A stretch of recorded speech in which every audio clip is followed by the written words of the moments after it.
ভারতের আহমেদাবাদে আজ দুপুরে ঘটে যাওয়া ভয়াবহ বিমান দুর্ঘটনায় এই যাত্রী অলৌকিকভাবে বেঁচে গেছেন। অনেকের মতেই এটি একটি চমকপ্রদ ঘটনা।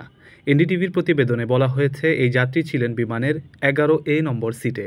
ভিডিওতে দেখা গেছে তিনি হেঁটে চলেছেন, সাদা টি শার্ট এবং গাঢ় রঙের প্যান্ট পরে আছেন, শরীরেও তেমন কোনো দাহচিহ্ন নেই।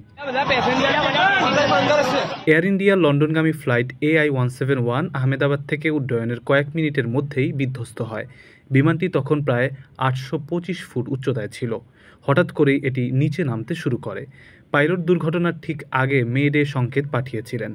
এরপরেই যোগাযোগ বিচ্ছিন্ন হয়ে যায় এবং একটি বিশাল বিস্ফোরণের মাধ্যমে আকাশে আগুন ও ধোঁয়ার কুণ্ডলী ছড়িয়ে পড়ে।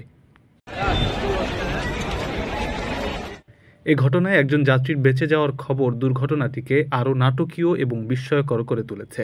উদ্ধার তৎপরতা চলছে এখনও। রেমিটেন্স যোদ্ধাদের ঢাকায় বিশেষ ছাড়ে রেডি ফ্ল্যাট দিচ্ছে শতভাগ বিশ্বস্ত ও নির্ভরযোগ্য প্রতিষ্ঠান প্রবাসীর সিটি।